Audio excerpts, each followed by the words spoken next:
Hello students, Navodaya में आपका स्वागत है। इस वीडियो में मैं जवाहर नवोदय विद्यालय और सैनिक स्कूल क्लास 9 में पूछे जाने वाले एक बहुत ही महत्वपूर्ण चैप्टर नंबर और नंबर सिस्टम को कवर करने जा रहा हूं, जहां हम सीखेंगे कि डिजिट्स किसे कहते हैं, नंबर किसे कहते हैं, नंबर सिस्टम कितने प्रकार के होते हैं, जैसे Indian number system, international number system, वहां पे किस तरह काउंटिंग होती है वो सीखेंगे।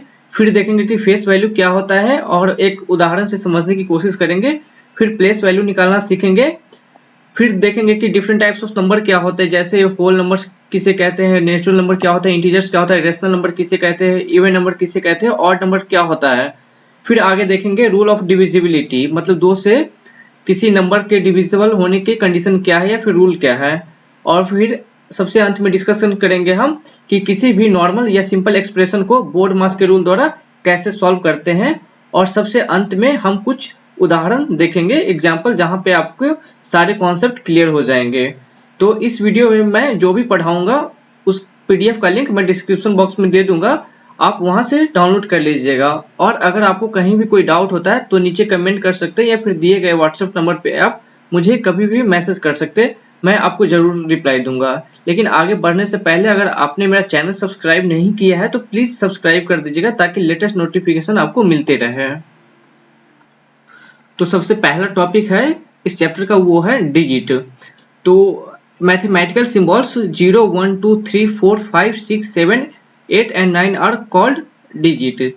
तो मैथमेटिक्स में 0 से लेकर 9 तक के जितने भी सिंबल है हम उन्हें डिजिट्स कहते हैं। और जितने भी नंबर्स होंगे इन्हीं डिजिट्स से बने होंगे। जैसे आप ले लीजिए 120 ले लीजिए, तो यहाँ देख लीजिए एक, यहाँ पे एक है, यहाँ दो है और 0 0। तो जितने भी मैथमेटिक्स में नंबर होंगे वो इन्हीं 10 मैथमेटिकल सिंबल से बने होंगे। तो ये डिजिट्स हो गया, वो फंडामेंटल यूनिट हो गया मैथमेटिक्स का। तो डिजिट्स का फॉर्मूला हो गया mathematical symbols from 0 to 9 are called digit. और उस पर एक मैंने क्वेश्चन दे रखा है, और क्वेश्चन है विच इज नॉट डिजिट, मतलब डिजिट कौन नहीं है। तो 0 डिजिट है, 6 भी डिजिट है, 10 डिजिट नहीं है। तो यह ऑप्शन नंबर सी हमारा आंसर हो जाएगा।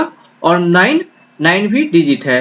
तो आपको याद रखना है कि 0 से लेकर 9 तक के जो 10 मैथमेटिकल सिंबल होते हैं उन्हें ही मैथमेटिक्स में डिजिट कहा जाता है।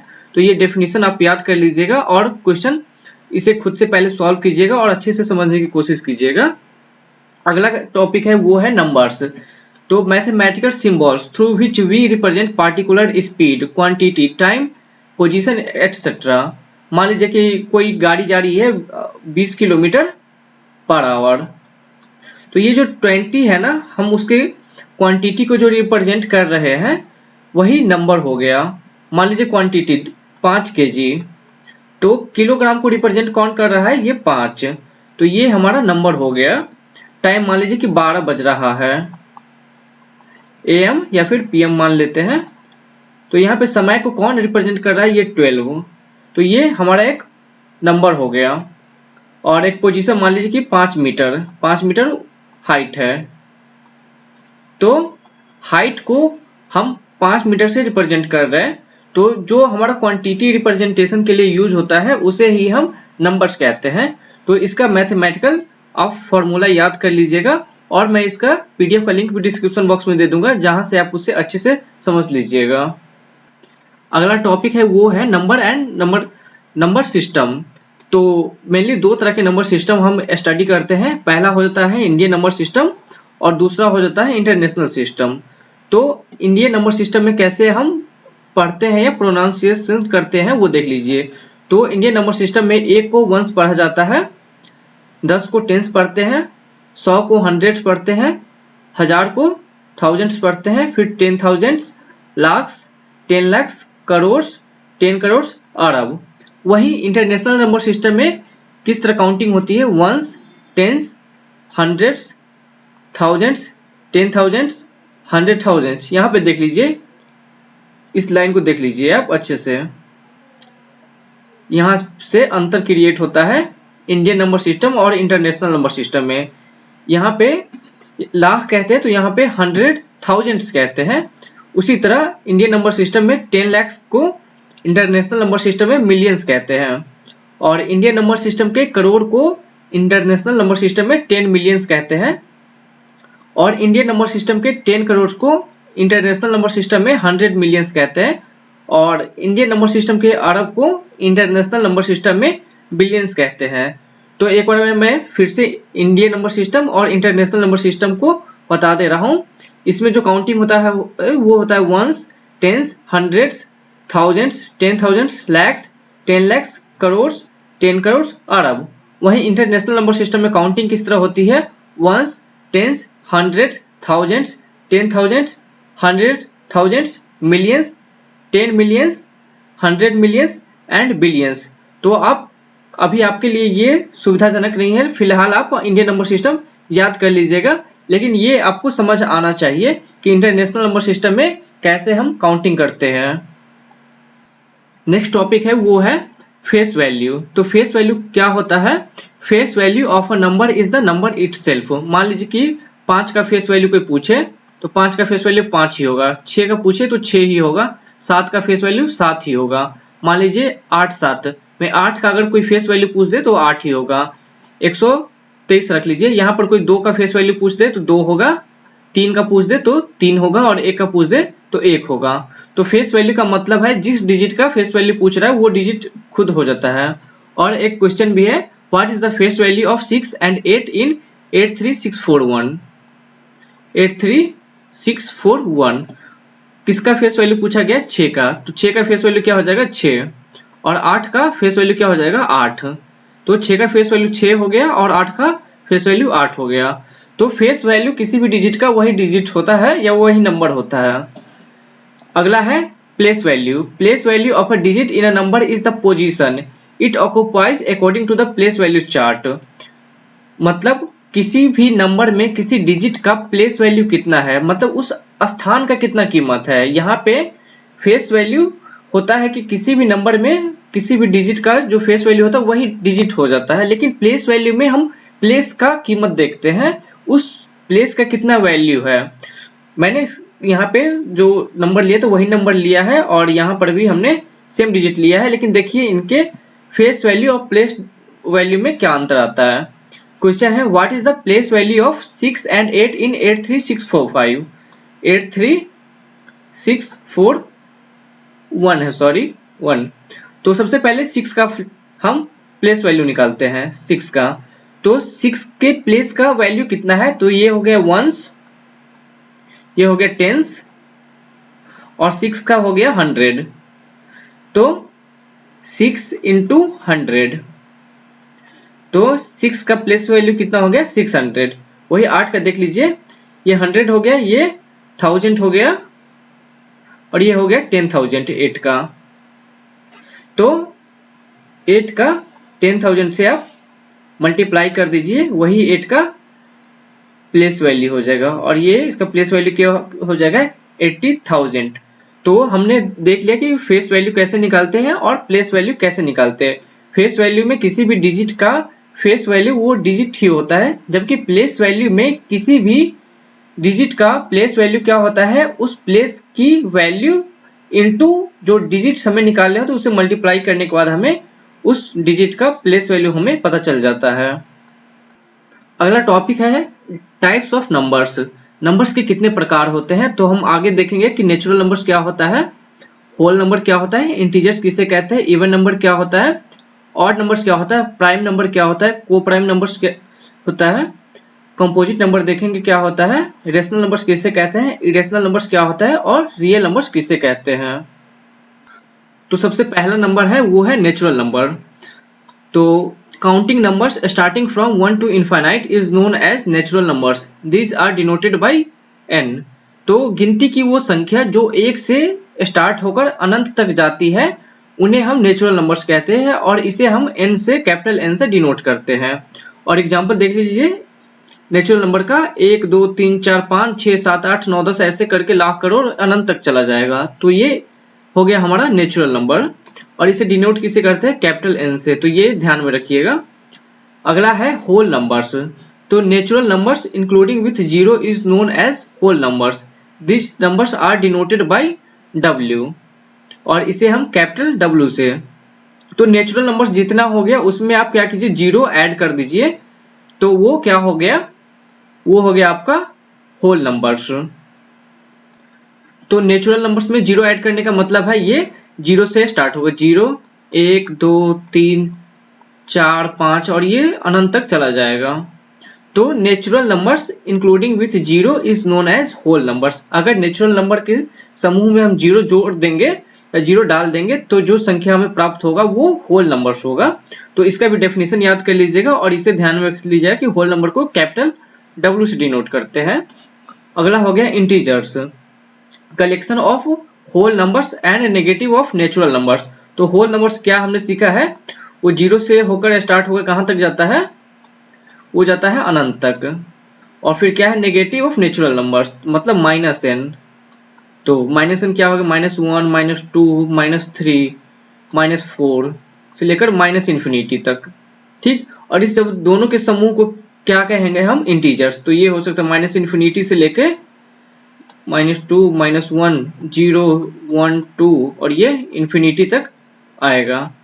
तो होल नंबर्स और नेगेटिव ऑफ नेचुरल नंबर्स के समूह को हम इंटीजर्स कहते हैं और इसे कैपिटल I के द्वारा डिनोट किया जाता है। एक नोट जो आपके एग्जाम में डायरेक्टली पूछ सकता है 1 नंबर में कि 0 पॉजिटिव इंटीजर है या फिर नेगेटिव इंटीजर है, तो आप ये याद रख लीजिए कि 0 ना ही पॉजिटिव इंटीजर है और ना ही नेगेटिव इंटीजर है। तो ये नोट्स में आप याद कर लीजिएगा। अगला नंबर्स है वो है even numbers. Those numbers which are divisible by 2 are known as even numbers. जिन संख्याओं में 2 से पूर्णतः भाग लग जाएगा उन्हें हम इवन नंबर्स कहते हैं, जैसे 2 4 6 8। इन सब मान लीजिए 2 में भी आप एक बार में डायरेक्टली भाग लग जाएगा, 4 में 2 से डायरेक्टली भाग लग जाएगा, तो ये हमारा इवन नंबर्स हो गया। अगला है odd numbers. Those numbers which are not divisible by 2 are known as odd numbers. जब आप 3 में 2 से भाग देंगे तो आपको रिमाइंडर 1 बचेगा, तो ये ऑड नंबर्स हो गया। नेक्स्ट है, एक बार और क्लियर कर दे रहा हूं, इवन नंबर्स में आपका रिमाइंडर क्या होगा, 0 बचेगा। इवन नंबर्स में आपका रिमाइंडर क्या बचेगा, 0। तो 0 बचा तो इवन नंबर्स हो गया, और 1 बचेगा तो वो ऑड नंबर आ जाएगा। ये शेषफल 0 है तो इवन नंबर्स, अगर शेषफल 1 है तो ऑड नंबर। इसे अच्छे से ध्यान में रख लीजिएगा। नेक्स्ट है prime numbers. Those numbers which are divisible by 1 and number itself are known as prime numbers। और इसका एक और फॉर्म ये है, डेफिनेशन है, नंबर्स having exactly 2 factors। तो ऐसे नंबर जो सिर्फ एक से या फिर खुद से विभाजित हो उन्हें हम प्राइम नंबर्स कहते हैं। और एक दूसरा डेफिनेशन है, ऐसे नंबर्स जिनके 2 ही फैक्टर्स होंगे उन्हें हम प्राइम नंबर्स कहते हैं। तो यहां देख लीजिए 2 देख लीजिए, 2 में किस किस से भाग लगेगा, 1 से लगेगा और 2 से लगा। नंबर ऑफ फैक्टर्स कितने हैं, 2, तो ये प्राइम नंबर हो गया। 3 ले लीजिए, 3 में किससे भाग लगेगा, 1 से लगेगा और 3 से लगेगा। नंबर ऑफ फैक्टर्स कितने हो गए, 2, तो ये भी प्राइम नंबर हो गया। 4 ले लीजिए, 4 में किससे भाग लगेगा, 1 2 एंड 4। नंबर ऑफ फैक्टर्स कितने हो गए, 3, तो ये प्राइम नंबर नहीं होगा। अब एक नोट में मैंने दे रखा है कि 1 इज नॉट अ प्राइम। तो इसका क्या मतलब है, 1 में किससे भाग लगेगा, 1 से भाग लगेगा और बोला गया है नंबर इटसेल्फ, तो ये भी 1 ही है। तो टोटल इसके फैक्टर्स कितने, दोनों तो 1 ही है, तो इसके फैक्टर्स कितने हो गए, 1। लेकिन हमारा डेफिनेशन क्या कह रहा है, नंबर्स हैविंग एग्जैक्टली 2 फैक्टर्स। कम से मतलब एग्जैक्टली 2 ही फैक्टर्स होने चाहिए उसके, ना 2 से ज्यादा ना 2 से कम। लेकिन यहाँ पे देख लीजिए 1 है, तो 1 है तो ये प्राइम नंबर नहीं होगा। 2 से ज्यादा है तब भी प्राइम नंबर नहीं होगा, 2 से कम है तब भी प्राइम नंबर नहीं होगा। अगर कोई संख्या प्राइम नंबर्स है मतलब उसके नंबर ऑफ फैक्टर्स एग्जैक्टली 2 है, अदरवाइज वो प्राइम नंबर्स नहीं है। तो ये इसका एक इंपॉर्टेंट डेफिनेशन है, ये सबसे इंपॉर्टेंट डेफिनेशन है, याद कर लीजिएगा। Numbers having exactly 2 factors are known as prime numbers. और उसके बाद आप आसानी से पहचान सकते हैं कि कौन नंबर प्राइम है या फिर कोई नंबर प्राइम नहीं है। नेक्स्ट है those numbers which are divisible by at least one number except one and the number itself are known as composite numbers. मतलब ऐसे नंबर्स जिनके नंबर ऑफ फैक्टर्स 3 हो, 3 या 3 से ज्यादा हो। तो इसका एक और भी डेफिनेशन आप लिख सकते हैं, ये ज्यादा एक्यूरेट डेफिनेशन है। Numbers having factors greater than और इक्वल टू 3। मतलब ऐसे नंबर्स जिनके नंबर ऑफ फैक्टर्स या तो 3 हो या फिर 3 से ज्यादा हो, उन्हें हम कंपोजिट नंबर्स कहते हैं। जैसे 4 ले लीजिए, तो 4 के फैक्टर्स क्या हो जाएंगे, 1, 2 और 4। नंबर ऑफ फैक्टर्स कितने हो गए, 3, तो ये कंपोजिट नंबर हो गया। 6 ले लीजिए, 1, 2, 3 से भाग लग जाएगा और ये 6 से लग जाएगा। नंबर ऑफ फैक्टर्स कितने हो गए, 4, जो कि 3 से ज्यादा है। तो हमारे 6 क्या हो गया, कंपोजिट नंबर। तो कंपोजिट नंबर क्या हो गया, नंबर्स हैविंग ग्रेटर देन और इक्वल टू 3 फैक्टर्स। मतलब जिनके 3 या 3 से ज्यादा फैक्टर्स हो उन्हें हम कंपोजिट नंबर्स कहते हैं। अगला है को प्राइम नंबर्स। तो 2 natural numbers are said to be coprimes if their HCF is 1। कोई भी आप 2 नेचुरल नंबर ले लीजिए, अगर उनका एचसीएफ मतलब महत्तम 1 है तो वो को प्राइम नंबर होगा। 4, 5 ले लीजिए, तो 4, 5 का एचसीएफ कितना आ जाएगा वो देख लीजिए। इसका एचसीएफ हुआ गया 1, तो ये दोनों को प्राइम हो गया। इसी तरह आप 7, 10 का ले लीजिए, 15, 17 का ले लीजिए, 8, 9 का ले लीजिए, 10, 11 का ले लीजिए, वो सारे को प्राइम नंबर्स है। तो यहां हमने देख लिया कंपोजिट नंबर्स क्या होता है और को प्राइम नंबर्स क्या होता है। आगे बढ़ते हैं अब। नेक्स्ट है rational numbers. Numbers in the form of p by q where p and q are integers and q is not equal to 0 are known as rational numbers. It is denoted by capital Q. Here p is called numerator and q is called denominator. तो rational number क्या होता है, कोई भी number जिसको आप p by q के form में लिख सके और वहां पे क्या हो, p और q क्या हो, इंटीजर होना चाहिए। एंड एक कंडीशन है, q का वैल्यू 0 नहीं होना चाहिए। क्यों, क्योंकि अगर q का वैल्यू 0 डाल देंगे तो इसका वैल्यू कितना हो गया, इनफाइनाइट, जो कि वैलिड नहीं है। इनफाइनाइट नहीं होता, ये नॉट डिफाइन हो जाता है एग्जैक्टली। तो नॉट डिफाइन कोई संख्या है नहीं, इसलिए ये इस तरह का अगर q का वैल्यू 0 है तो वो रेशनल नंबर नहीं होता है। तो ये इसका फॉर्मल डेफिनेशन है। यहाँ पे p को हम क्या कहते हैं, न्यूमरेटर कहते हैं, और q को क्या कहते हैं, इसको हम डिनोमिनेटर कहते हैं। और यहाँ पे मैंने कुछ एग्जांपल दे रखे, जैसे 2/3। यहाँ पे देख लीजिए, ये भी क्या है, इंटीजर है, ये भी इंटीजर है और ये 0 नहीं है, तो ये रेशनल नंबर हो गया। दूसरा क्या है, 5/6, ये दोनों इंटीजर है और q का वैल्यू 0 नहीं, तो ये भी एक रेशनल नंबर हो गया।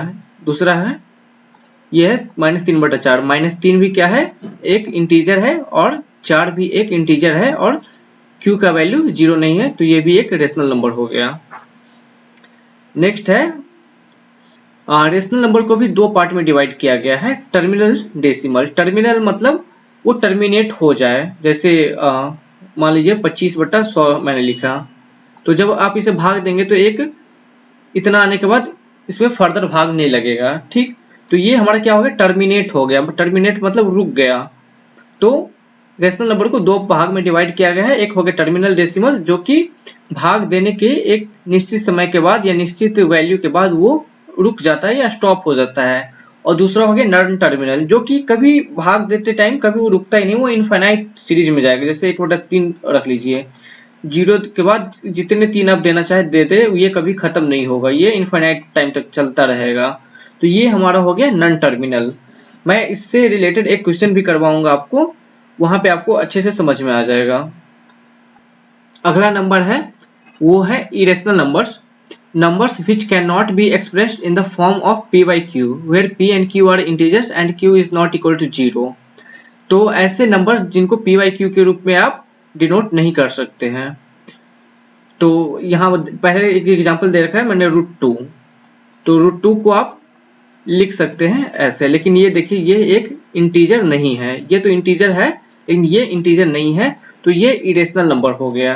या फिर आप एक और मैंने एग्जांपल दिया है क्यूब रूट 6, तो ये भी देख लीजिए, इसके भी आप ऐसे करके 1 लिख सकते हैं, लेकिन ये फिर हमारा इंटीजर नहीं है, तो ये हमारा इरेशनल नंबर हो गया। नेक्स्ट है रियल नंबर्स। मैं बता देना चाहता हूँ कि इसका यूज आपको नहीं आएगा, शायद कभी आए, तो इस पे इतना ध्यान मत दीजिए। ये इरेशनल नंबर्स और रियल नंबर्स का बस फॉर्मल डेफिनेशन ध्यान में रखना है, बाकी उससे कोई मतलब नहीं है। हाँ, रेशनल नंबर तक इंपॉर्टेंट था, इरेशनल नंबर और रियल नंबर्स उतना यूज नहीं आता है। तो देखते रियल नंबर्स किसे कहते हैं। Those numbers which are either rational और irrational are known as real numbers. It is denoted by capital R. All natural whole integers rational and irrational numbers are real numbers. तो whole numbers, integers और rational और irrational जितने सारे number है सबको मिलाकर जो नंबर बनता है उसे ही हम क्या कहते हैं, रियल नंबर कहते हैं। तो यहाँ देख लीजिए, ये इरेशनल नंबर है, यहाँ पे इंटीजर है, ये भी इंटीजर है, और जो इंटीजर है वो भी एक रेशनल नंबर होता है। तो whole numbers, integer, natural numbers और रेशनल नंबर, इरेशनल नंबर के समूह को हम क्या कहते हैं, रियल नंबर्स कहते हैं। तो इसे आप बस ध्यान रख लीजिएगा, ये आपके एग्जाम में नहीं आने जा रहा।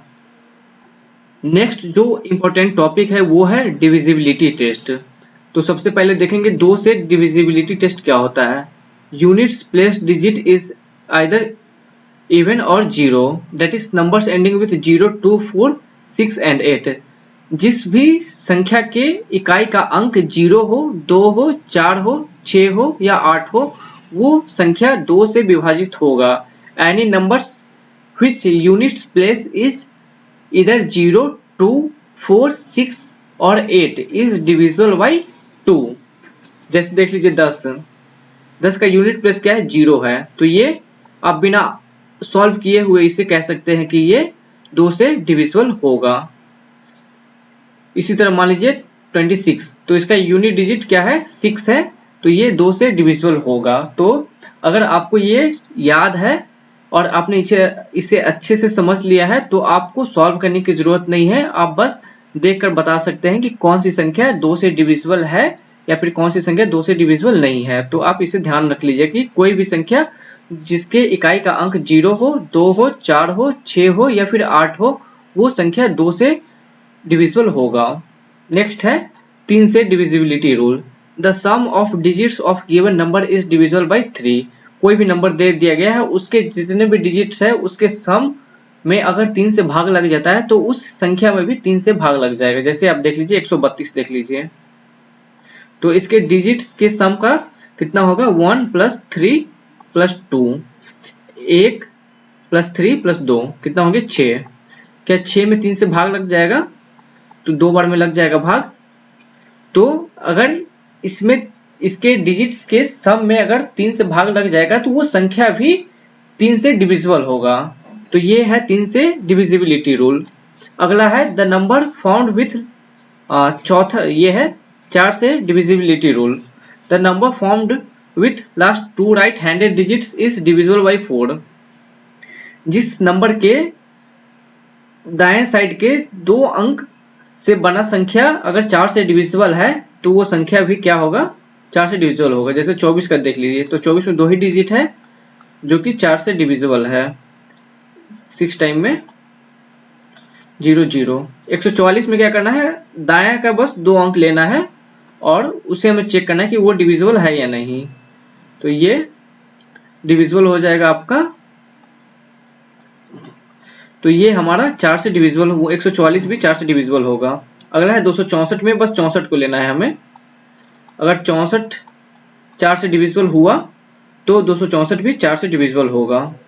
ये एक बार में लगेगा 2, 4 एंड ये 6 टाइम में लग जाएगा 2, 4, 0, 0। तो 264 भी 4 से डिविजिबल होगा। अगला है rule of divisibility by 5। Units place digit is either 0 और 5। किसी भी नंबर का अगर इकाई का अंक यूनिट्स प्लेस डिजिट अगर 0 है या फिर 5 है तो वो संख्या 5 से डिविजिबल होगा। If units place digit of a number is either 0 और 5 then the number is divisible by 5। जैसे देख लीजिए 10 के यूनिट डिजिट क्या है, 0 है, तो आप इसे बिना सॉल्व किए हुए बता सकते हैं कि ये 5 से डिविजिबल होगा। अगर किसी संख्या के इकाई का अंक 5 है तो वो संख्या भी क्या होगा, 5 से डिविजिबल होगा। तो इसका सिंपल सा ये रूल है कि if units place digit is either 0 और 5 then number is divisible by 5। Next है 6 से divisibility rule. The number which is divisible by 2 and 3 both. Any numbers which are divisible by both 3 and 2 is divisible by 6। तो कोई भी संख्या जो 2 और 3 दोनों से विभाजित होगा वो 6 से भी विभाजित होगा। जैसे 12 को देख लीजिए, 12 क्या 2 से विभाजित है, तो आपने जो रूल याद किया था वो याद कीजिए कि अगर किसी भी संख्या के इकाई का अंक if units place digit is either 0, 2, 4, 6 और 8 then number is divisible by 2, तो ये 2 से डिविजिबल है। और फिर ये 3 से डिविजिबल है या नहीं वो देखने के लिए तो पहले इसका डिजिट का सम पता कर लीजिए कितना है, 3 में 3 से भाग लगेगा, यस, तो ये भी 3 से भी डिविजिबल है, 2 से भी डिविजिबल है, 3 से भी डिविजिबल, मतलब ये 6 से भी डिविजिबल होगा। तो any number which is divisible by both 2 and 3 is divisible by 6। Next है 7 से डिविजिबिलिटी रूल एंड ये डेफिनेशन और formula is twice of the digit at units place is subtracted from the number obtained after omitting the unit digit. If the remainder is divisible by 7 then the given number is divisible by 7। इसका कहने का मतलब है कि एक number दिया गया 343, तो जो यूनिट डिजिट का नंबर है ना इसे आप हटा दीजिए और इसमें क्या कीजिए 2 से गुना कर दीजिए, तो कितना हो गया 3 into 3 into 2 6 हो गया। अब इसे आप कट कर दीजिए और जो बच्चा रह गया है whichever is after omitting the units place digit which is the remainder part just subtract this product from the remainder part, right। तो 34 में से हम क्या करेंगे 6 को घटा देंगे, आया कितना 28। now we are going to check if the subtracted part is either going to be divisible by 7 or not। तो 7 से भाग दे देंगे, 7 से भाग कितने बार में लगेगा 4 बार में, और ये बचा कितना 0 0, मतलब ये 28 7 से डिविजिबल है, मतलब ये जो नंबर था 343 इज आल्सो डिविजिबल बाय 343। एक और देख लीजिए 133, तो क्या है यूनिट्स प्लस डिजिट को हटा दीजिए और उसे 2 से मल्टीप्लाई कर दीजिए, कितना आगे 6। इस जो सब्ट्रैक्टेड पार्ट है उसको रिमाइंडर पार्ट में से घटा दीजिए, बचा कितना 7 के 7 से डिविजिबल है, तो चेक कर लीजिए ये एक बार में डिविजिबल है, तो हमारा 133 भी 7 से डिविजिबल होगा। उसी तरह आप 154 का भी चेक कर लीजिएगा, लेकिन रूल यही है, पहले क्या कीजिए जो नंबर दिया गया है उसके यूनिट्स प्लेस डिजिट में 2 से मल्टीप्लाई कीजिए और उस डिजिट को उस नंबर से हटा दीजिए, ओमिट कर दीजिए, and then subtract the multiplication of units digit place with 2 from the remainder part, and then after subtraction just divide the subtracted part with 7, and if that subtracted part is going to be divisible by 7 then the number is divisible by 7। तो ये एक अच्छा सा formula है या फिर trick है जिससे आप आसानी से पता कर सकते हैं कि कोई नंबर 7 से डिविजिबल है या नहीं है। अगला है 8 से divisibility rule and the formula is और trick is the number formed with last 3 right handed digits is divisible by 8। दाएं साइड के जो आखिरी के 3 डिजिट से जो संख्या बनेगा अगर वो 8 से डिविजिबल है तो संख्या भी 8 से डिविजिबल होगा। जैसे 8 तो 8 से डिविजिबल है ही, यहाँ पे देख लीजिए दाएं साइड का 3 अंक क्या होगा 256, और हम चेक कर लेंगे क्या 256 8 से डिविजिबल है, तो चेक कर लेते हैं 24 0 1 and 6 2 से लग जाएगा और 16 0 0, तो ये 8 से डिविजिबल है।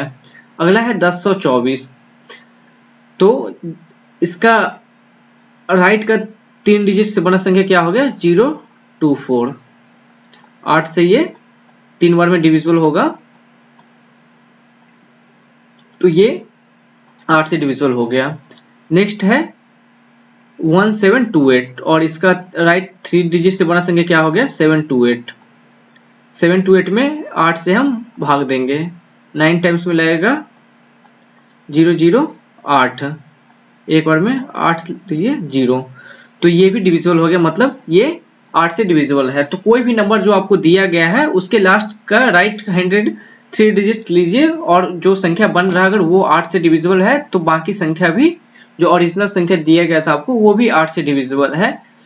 और मैं इसे एक बार इंग्लिश में बोल दे रहा हूँ, if the number formed from the right 3 handed digits is divisible by 8 then the original number is also divisible by 8। और ये 8 से विभाजकता का सिंपल सा रूल है।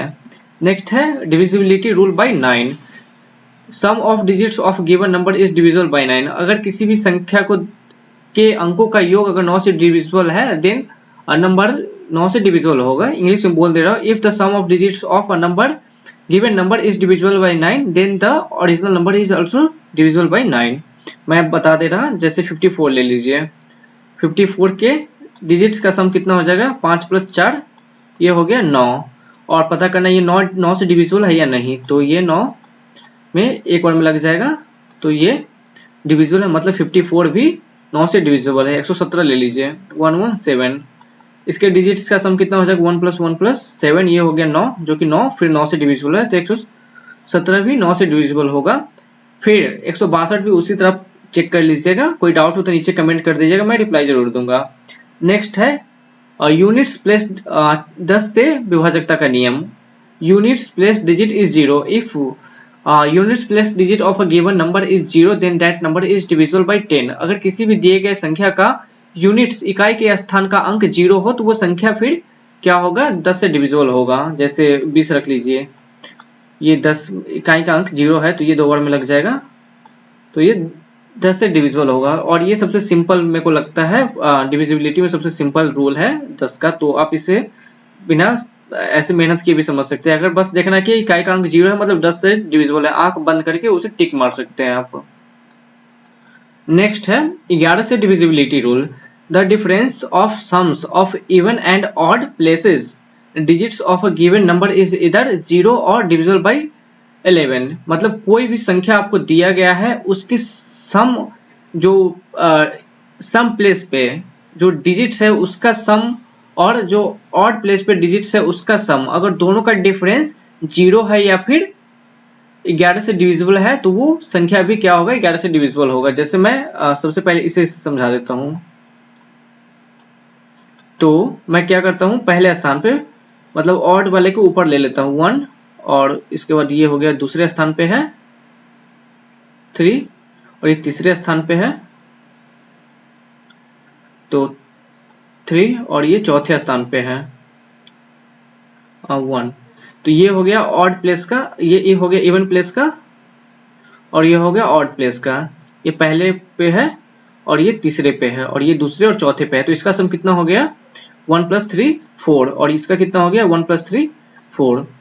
4 - 4 क्या हो गया 0, तो 0 है यहाँ पे, 0 हो या फिर 11 से डिविजिबल हो तो वो संख्या 11 से डिविजिबल होगा। इसी तरह 121 ले लीजिए, यहाँ पे सम प्लेस पे सम कितना हो जाएगा, सम पे हो जाएगा ये बस 2 हो रह गया तो 2 हो गया, और ऑड प्लेस के डिजिट का सम कितना हो गया, ऑड प्लेस पे कौन कौन डिजिट है पहले पे ये है और तीसरे पे ये है तो दोनों को जोड़ दीजिए 1 + 1 2। डिफरेंस क्या हो जाएगा, डिफरेंस हो जाएगा 2 - 2 0, तो ये 11 से डिविजिबल होगा।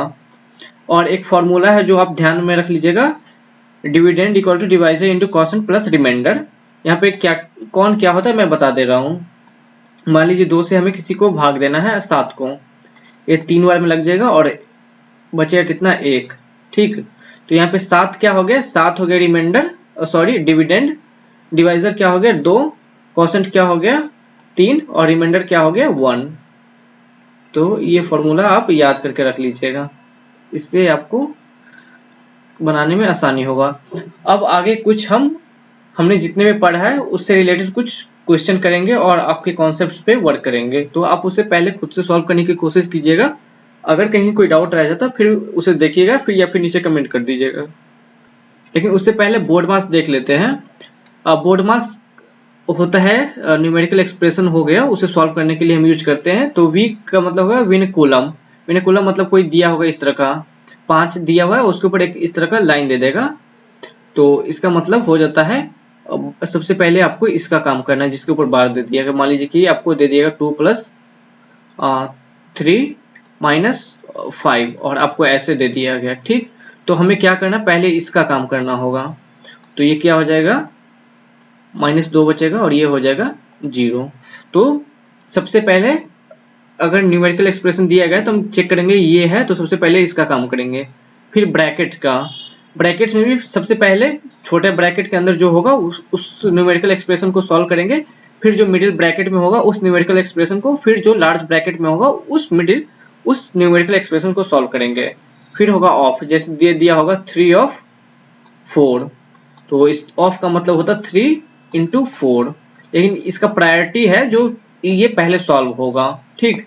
तो पहले हम इसे सॉल्व करेंगे, फिर सॉल्व करेंगे किसे, डिवीजन को, फिर मल्टीप्लिकेशन को, फिर एडिशन को और फिर सब्ट्रैक्शन को। ऑर्डर ऑफ ब्रैकेट्स क्या है, सबसे पहले जो सर्कुलर ब्रैकेट्स होगा जिसे हमें स्मॉल ब्रैकेट कहते हैं, उसके अंदर जो न्यूमेरिकल एक्सप्रेशन होंगे उन्हें सॉल्व करेंगे। फिर जो कर्ली ब्रैकेट के अंदर न्यूमेरिकल एक्सप्रेशन होगा उन्हें सॉल्व करेंगे, और फिर जो स्क्वायर ब्रैकेट के अंदर न्यूमेरिकल एक्सप्रेशन होगा उन्हें सॉल्व करेंगे। अब तक हमने जो भी पढ़ा है जरूरी है उस पे कुछ बेस्ट एग्जांपल सॉल्व किए जाए। तो सबसे पहला एग्जांपल है, find the value of x for which the number 4718x8 is divisible by 9। x का क्या वैल्यू होगा कि जो ये नंबर दिया गया वो 9 से डिविजिबल होगा। तो सबसे पहले आपको रूल ऑफ डिविजिबिलिटी बाय 9 याद होना चाहिए, जो कहता है कि if the sum of digits of a number is divisible by 9 then the number is divisible by 9। तो इसके जो डिजिट्स है उसका सम पहले पता कर लेते हैं। 4 + 7 + 1 + x + 8, ये कितना हो जाएगा, 4 × 7 = 11, 11 × 12, 12 × 8 = 20, 20 + x। तो x का क्या वैल्यू हो कि 9 से ये डिविजिबल हो। तो ऐसे x का बहुत वैल्यू हो सकता है, तो आपको मिनिमम वैल्यू बताना है। हो सकता है मैंने यहाँ पे मिस कर गया हूँ लिखना मिनिमम वैल्यू, आप यहाँ पे लिख लेना मिनिमम वैल्यू। तो 20 से बड़ा कौन सा ऐसा संख्या है जो 9 से डिविजिबल है, तो आपको याद होगा कि 27 9 से डिविजिबल है। तो 20 + x = 27, तो x का वैल्यू क्या हो जाएगा, 27 - 20, तो आंसर हो जाएगा 7। तो x का वैल्यू अगर आप 7 रख देते हैं तो ये 9 से डिविजिबल हो जाएगा। तो ये मैं एक बार इसे सॉल्व करके दिखा दे रहा हूँ। ये 5 टाइम्स में लगेगा और ये बचेगा 2, फिर इसमें 2 टाइम्स में लगेगा और ये 18 एंड 0 3 7, 4 टाइम में लगेगा 36 और ये हो गया 1 एंड 8 आ गया और ये 2 टाइम्स में लगेगा और ये 0 0। तो अगर x का वैल्यू हम 7 डाल देते हैं तो हमारा जो ये संख्या है वो 9 से डिविजिबल हो जाएगा। पहले आप खुद से सॉल्व कीजिए, अगर डाउट हो तो फिर आप यहाँ देख लीजिएगा, फिर नीचे कमेंट कर सकते हैं, फिर दिए गए व्हाट्सएप नंबर पे आप कभी मैसेज कर सकते हैं, मैं रिप्लाई जरूर दूंगा आपको। नेक्स्ट है इफ, एंड एक नंबर दिया गया है 14810 1z095 is a multiple of 11 where z is a digit, then find the value of z। अगर ये संख्या 11 से डिविजिबल है तो z का वैल्यू कितना होगा। तो इसका मैंने आपको बताया था कि इसके सम प्लेस के डिजिट का सम और ऑड प्लेस के डिजिट का सम का डिफरेंस अगर 0 हो या मल्टीपल ऑफ 11 हो तो वो नंबर 11 से डिविजिबल होता है।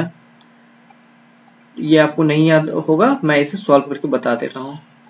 पहले मैं क्या करता हूँ, ये ऑड को नीचे रखता हूँ और इवन प्लेस को ऊपर में रखूंगा। ऑड हो गया, ये ऑड का आएगा, ये भी ऑड है, ये भी ऑड प्लेस पे है, ये भी ऑड प्लेस पे है। तो 1 + 1 + 1 + 0 + 5 कितना हो गया, 1 1 2 2 1 3 3 5 8 और इवन प्लेस पे कितना हो जाएगा 4 0 z एंड 9,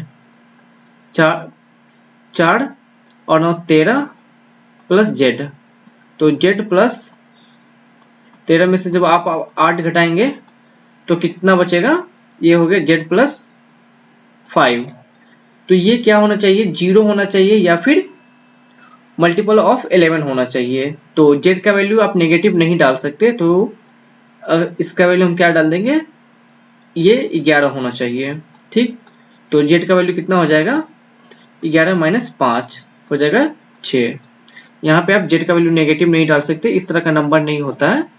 तो आपको z का पॉजिटिव वैल्यू पता करना है। पॉजिटिव वैल्यू पता करना है मतलब 11 का फर्स्ट मल्टीपल हमें जो होगा उसे लिखेंगे इसके इक्विवेलेंट, और फिर हम z का वैल्यू निकाल लेंगे।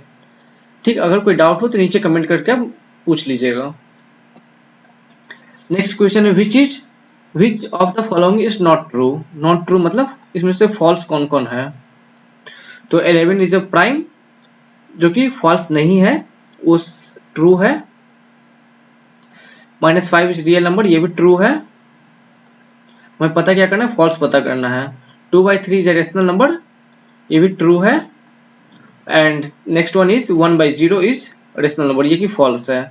मैंने आपको रेशनल नंबर बताते टाइम बताया था कि इस तरह का p/q के फॉर्म में होना चाहिए, जहाँ पे p/q क्या होना चाहिए, p और q इंटीजर होना चाहिए और q का वैल्यू 0 नहीं होना चाहिए, जबकि यहाँ देखिए q का वैल्यू 0 है, तो ये रेशनल नंबर नहीं हो। तो आंसर हो जाएगा हमारा option number D. Next question है find the value of 3/7 of 2/5 of 1/4 of 284। तो 3/7 ऑफ 2/5 ऑफ 1/4 ऑफ 280। तो ऑफ का मतलब क्या होता है, मल्टीप्लीकेशन। तो इसको सिंपली मल्टीप्लीकेशन से रिप्लेस कर देंगे। 2/5 उन्हें 1/4 उन्हें 2, और ये देख लीजिए 7 से कितनी बार में कट जाएगा, 40 टाइम्स में कट जाएगा, और इस 4 से ये 10 टाइम्स में, और इस 5 से ये 2 टाइम्स में। कितना हो जाएगा, 3 दूना 6 और 6 दूना 12, आंसर हो जाएगा 12। नेक्स्ट क्वेश्चन है कन्वर्ट 3.33 इनटू रेशनल नंबर्स। 3.33 का मतलब है ये कुछ इस तरह का, 3 के बाद ये इनफाइनाइट टाइम्स 3 आता रहेगा। ठीक, या फिर आप इसको 3.3 बार भी लिख सकते हैं। ठीक, तो मैं मान लेता हूँ x बराबर 3.3 मान लिया। ठीक, और इसको इक्वेशन 1 मान लेता हूँ। अब इसको मैं 10 से मल्टीप्लाई कर देता हूँ, तो ये क्या हो जाएगा, 10x बराबर 33 और 0.3, और इसे मैं इक्वेशन 2 मान लेता हूँ। इक्वेशन 2 में से जब आप इक्वेशन 1 को माइनस करेंगे तो क्या बचेगा, 10x माइनस x, क्या बचेगा 33.3 का बार माइनस 3.3 का बार, ये हो जाएगा 9x, और ये इधर हो जाएगा 30, x क्या हो जाएगा 30/9, ये हो जाएगा 10/3। तो ये हो गया एक रेशनल नंबर। ये रेशनल फॉर्म में नहीं था, इसे हमने रेशनल फॉर्म में कन्वर्ट कर लिया है। तो इस तरह से हम किसी भी जो नॉन टर्मिनल, ये actually non terminal rational number हो गया, तो उसे हमने p/q के फॉर्म में कन्वर्ट कर लिया है। तो इस तरह से हम किसी भी नॉन टर्मिनल रेशनल नंबर को टर्मिनल रेशनल नंबर में कन्वर्ट करते हैं। तो आज का ये टॉपिक यहीं तक था, और इस वीडियो का लिंक मैं इस वीडियो से रिलेटेड पीडीएफ का लिंक मैं डिस्क्रिप्शन बॉक्स में दे दूंगा, जहां से आप उसे डाउनलोड कर लीजिएगा। और अगर कोई डाउट होता है तो आप नीचे कमेंट कर दीजिएगा, या फिर दिए गए व्हाट्सएप नंबर पे आप मुझे कभी भी मैसेज कर सकते हैं, मैं आपको जरूर रिप्लाई दूंगा। और अगर वीडियो पसंद आया हो तो प्लीज़ वीडियो को लाइक कीजिएगा, चैनल को सब्सक्राइब कीजिएगा, और अपने दोस्तों के साथ शेयर जरूर कीजिएगा, और अच्छे से प्रैक्टिस कीजिए। कोई डाउट हो तो कॉन्टेक्ट जरूर कीजिएगा। Thank you.